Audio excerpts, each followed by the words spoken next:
Assalamualaikum warahmatullahi wabarakatuh. Alhamdulillahilladzi khalaqal mauta wal hayata liyabluwakum ayyukum ahsanu amala. Asyhadu an la ilaha illallah wahdahu la syarika lah wa asyhadu anna Muhammadan abduhu wa rasuluh. Allahumma salli wa sallim ala nabiyyina Muhammad wa ala alihi wa sahbihi wa man walah. Amma ba'd. Para jemaah yang dirahmati Allah, pertama-tama marilah kita panjatkan puji syukur kita kehadirat Allah Subhanahu wa taala yang telah memberikan kenikmatan yang tidak terhitung pada diri kita. Kita berharap mudah-mudahan kenikmatan-kenikmatan yang telah diberikan oleh Allah pada diri kita akan menjadi kenikmatan yang bisa kita syukuri, dengan harapan juga mudah-mudahan Allah senantiasa memberikan tambahan kenikmatan pada diri kita dari waktu ke waktu, sehingga semakin lama hidup kita akan semakin menjadi berkualitas, dan insya Allah semua yang kita lakukan dalam hidup ini benar-benar mendapatkan ridho dari Allah Subhanahu wa taala. Amin. Para jemaah yang dirahmati Allah, ada satu sikap yang tercela dari seseorang yang mungkin itu terjadi pada diri kita. Seperti apa sikap yang tercela itu? Sikap yang tercela itu adalah meremehkan orang lain. Jadi ketika kita meremehkan orang lain, itu disebut sebagai satu sikap yang tercela. Di dalam Al-Quran memang ada satu firman Allah yang terdapat di dalam surat Al-Hujurat pada ayat 13 itu. Ada larangan dari Allah, la yaskhar qaumum min qaumin asa'yakunu khairum minhum, ila akhir ayat. Jangan sampai ada sikap meremehkan antara satu kaum dengan kaum yang lain. Larangan ini juga menyangkut pribadi-pribadi kita. Artinya apa? Kita sebagai pribadi jangan sampai meremehkan orang lain. Kita sebagai sebuah komunitas jangan meremehkan komunitas yang lain. Kalau kita ini punya kelompok yang merasa hebat, jangan sampai perasaan itu membuat kita meremehkan orang lain. Karena sikap percaya diri itu berbeda dengan sikap sombong.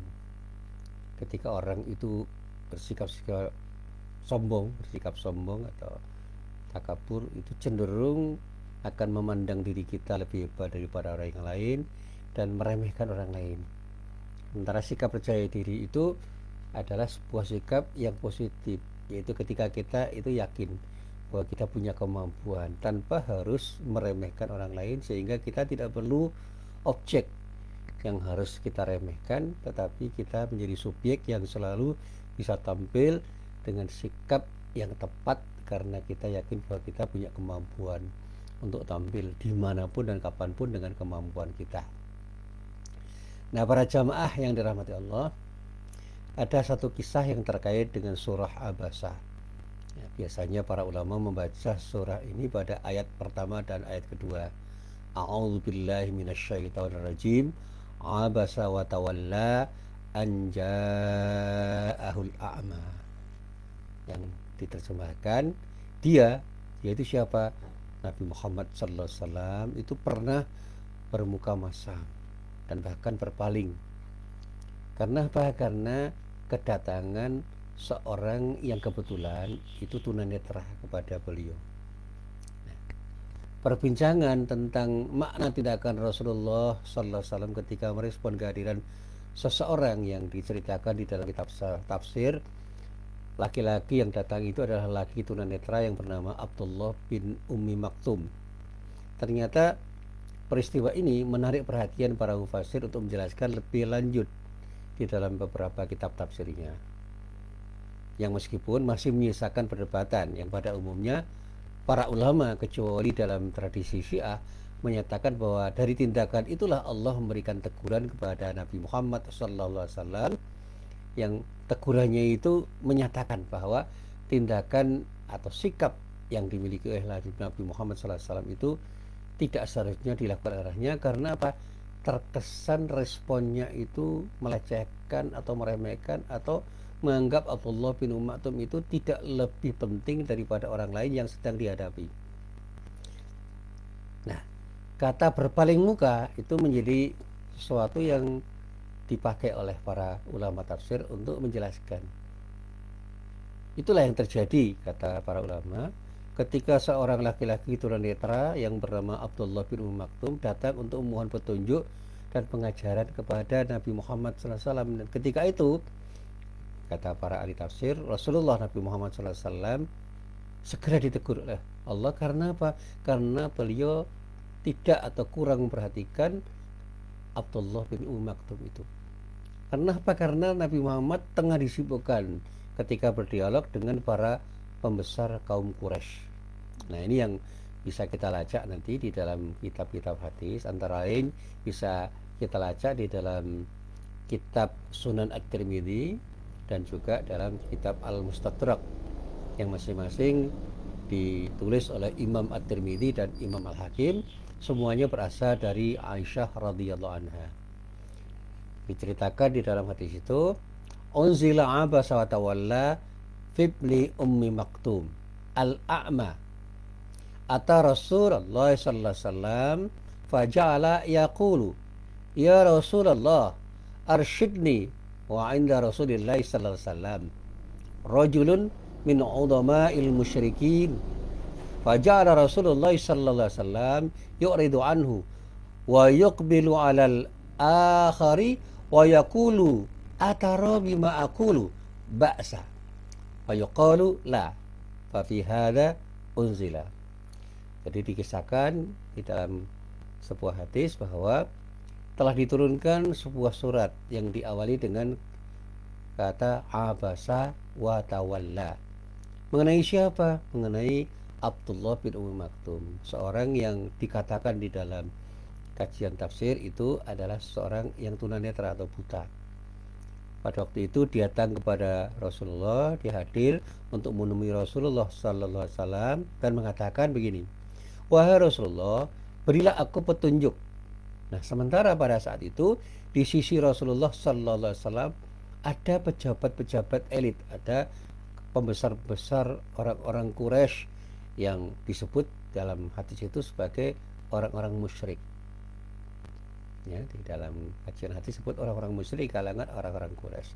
Nah, kemudian Rasulullah SAW berpaling darinya dan menghadap kepada orang-orang Quraisy itu.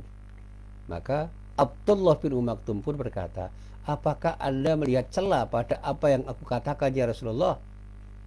Rasulullah pun menjawab, tidak. Nah, karena sikap Rasulullah inilah wahyu ini turun, ya, wahyu yang menyatakan abasa wa tawalla.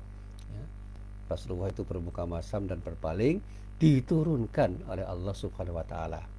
Nah, inilah hadis yang bisa kita lacak misalnya di dalam kitab Sunan At-Tirmidzi juz 5 halaman 432, hadisnya adalah hadis nomor 3331.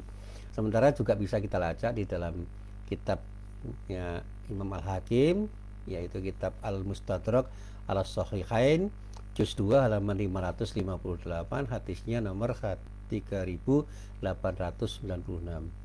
Dan semuanya berasal dari Aisyah radhiyallahu anha. Nah, para jamaah yang dirahmati Allah, kalau kita baca dalam hasanah tafsir Al-Quran, utamanya di kalangan Sunni, Al-Quran surat Abasa yang biasanya dikutip ayat 1 sampai ayat 2 itu dinyatakan oleh para mufassir turun, diwahyukan oleh Allah berkenaan dengan sikap kurang tepat dari Rasulullah SAW yang pada saat itu dinyatakan sedang kedatangan seorang lelaki buta yang menurut riwayat Aisyah radhiyallahu anha bernama Abdullah bin Maktum. Dikatakan di dalam riwayat itu Rasulullah SAW berwajah masam dan berpaling. Nah, pada saat itu lelaki buta itu berulang-ulang memohon kepada Rasulullah untuk memohon petunjuk dan pengajaran dengan rangkaian kata, ya Rasulullah, ajarkanlah kepadaku yang Allah telah ajarkan kepadamu. Nah, kalimat ini, kata para ulama, dinyatakan berulang kali karena Rasulullah SAW dianggap oleh Abdullah bin Maktum tidak menghiraukannya. tidak memperhatikannya. Karena pada waktu itu dinyatakan di dalam kitab tafsir Rasulullah sedang berdialog dengan para pembesar kaum Quraisy. Nah, dalam kaitannya dengan penjelasan terhadap ayat ini, yaitu surat Abasa ayat 1 sampai ayat 2. Misalnya kalau kita kaji di dalam kitab tafsir Al-Alusi, misalnya dalam kitab Ruhul Ma'ani menyatakan bahwa Allah memberikan teguran kepada Rasulullah Sallallahu Alaihi Wasallam dengan menyatakan bahwa sikap berpaling muka dari orang yang dianggap rendah dan hina itu adalah sesuatu yang tidak sesukiannya, tidak seharusnya dilakukan atau disikapi oleh Rasulullah, dan itu tidak diperkenankan. Ini pelajaran. Jadi yang ditegur itu adalah Rasulullah sendiri dan menjadi pelajaran bagi kita. Nah, terlepas dari perbedaan pendapat mengenai keabsahan riwayat yang terkait dengan sababun nuzul atau peristiwa yang melatar belakang ayat itu, pernyataan Allah di dalam ayat tersebut mengandung pelajaran yang sangat berharga bagi kita, utamanya umat Islam. Apa pelajarannya? Pelajarannya adalah bahwa siapapun kita tidak layak meremehkan siapapun orang yang berinteraksi dengan diri kita, siapapun orang itu. Pada saat ini tidak sedikit orang-orang yang sering berpaling muka dari seseorang yang dianggap lebih rendah, cenderung meremehkan, bahkan sikapnya itu bisa menyinggung perasaan orang yang berinteraksi dengannya. Karena mungkin status sosialnya lebih rendah, status sosial ekonominya lebih rendah misalnya, atau karena status sosial pendidikannya, sosial politiknya, sosial budayanya, kondisi fisiknya maupun kemampuannya di dalam berbagai hal itu dipandang lebih rendah. Sementara itu Allah menyatakan di dalam salah satu firman-Nya yang itu semua mengingatkan, artinya rangkaian yang ada di dalam ayat itu mengingatkan kepada semua orang. Apa yang diingatkan oleh Allah? Ya, kita bisa membaca di dalam surat Al-Hujurat ayat 13. Menyatakan di dalam ayat itu, A'udzubillahi minasyaitonirrajim. Ya ayyuhan nas, inna khalaqnakum min dzakari wa untha wa ja'alnakum syu'uban wa qabaila lita'arafu. Inna akramakum indallahi atqakum. Innallaha alimun khabir. Yang kalau diterjemahkan secara bebas, ayat ini menyatakan, wahai semua orang, wahai manusia, sesungguhnya kami itu sebutan Allah, telah menciptakanmu dari seorang laki-laki dan seorang perempuan, dan menjadikanmu berbangsa-bangsa dan bersuku-suku. Agar apa? Agar kamu saling mengenal. Sesungguhnya orang yang paling mulia di antaramu di sisi Allah ialah orang-orang yang paling bertakwa di antaramu, dan sesungguhnya Allah Maha mengetahui lagi Maha mengenal. Nah, ayat ini kata para ulama adalah ayat yang menegur kepada orang-orang yang bersikap meremehkan, karena boleh jadi yang diremehkan itu adalah orang-orang yang sesungguhnya punya sesuatu yang nilainya lebih baik di hadapan orang lain maupun di hadapan Allah. Kita ini kadang-kadang begini, melihat orang itu dari sisi buruknya. Siapa dia? Oh, dia orang miskin. Oh, berarti dia tidak lebih terhormat daripada diri saya yang lebih kaya. Itu cara pandang yang bisa jadi salah. Apakah orang miskin itu tidak punya nilai kebaikan yang bisa diunggulkan dibandingkan orang kaya? Atau wah, ini orang kecil nih, artinya fisiknya itu kecil, saya punya fisik yang besar. Apakah dengan fisik yang besar itu kita harus meremehkan orang yang fisiknya lebih kecil dari diri kita? Ya mungkin secara fisik kita unggul, tetapi dari yang lain. Atau kalau kita itu bekerja di dunia pendidikan, boleh jadi kita jadi guru, meremehkan murid tidak bisa. Guru dan murid itu hanya soal status. Tidak bisa kita kemudian, tidak boleh kita meremehkan murid-murid kita. Sebagai dosen, jangan sampai meremehkan mahasiswa. Status itu jangan membuat kita sombong. Apalagi ketika kita sudah punya gelar. Sekarang yang namanya selebrasi gelar itu kan luar biasa. Padahal gelar itu kan cuma capaian dari sesuatu yang dianggap oleh orang sebagai sesuatu yang punya lebih. Tapi pada dasarnya gelar itu kan cuma sebutan yang belum tentu mencitrakan dirinya itu sesuai dengan apa yang ditulis di dalam gelarnya itu. Apakah kalau sudah profesor doktor itu tahu segala-galanya? Ya enggak. Ya, kalau dalam dunia akademik kan ilmu itu terpilah-pilah. Seorang guru besar dalam ilmu teknik jangan mengomentari sesuatu yang tidak terkait dengan ya, ilmunya. Ada cerita dosen ilmu teknik ya mengomentari sesuatu yang ada dalam wilayah ilmu hukum, ya kedodoran. Demikian juga sebaliknya, orang fakultas hukum mengomentari sesuatu yang ada di wilayah ilmu teknik, ya kedodoran. Ya, ini yang seringkali harus kita pahami, bahwa ada ruang-ruang di mana orang itu punya kelebihan dibandingkan diri kita, dan mungkin kita juga punya kelebihan dibandingkan orang lain, dan tidak seharusnya kita itu saling meremehkan, karena masing-masing orang itu punya kelebihan dan kekurangan. Tidak hanya dari sisi keilmuan, tapi juga dari sisi yang lain. Dan inilah yang kemudian harus kita catat. Nah, para sejarawan pun mencatat bahwa umat manusia itu senantiasa diliputi oleh pelbagai tradisi kemanusiaan. Ada penindasan, ada kekerasan, ada ketidakadilan yang mewarnai sederet epos sejarah peradaban setiap masa, yang warisan dari jejaknya itu masih bisa kita lihat dan kita rasakan hingga saat ini, dimanapun dan kapanpun. Para jamaah, kita bisa berkaca, Rasulullah SAW yang pernah hidup dalam budaya feodal kaum jahiliyah mengalami kondisi yang kira-kira mirip saja. Begitu naifnya hubungan sosial kemanusiaan umat manusia ketika itu. Ada kelas-kelas, ada kelas elit, ya.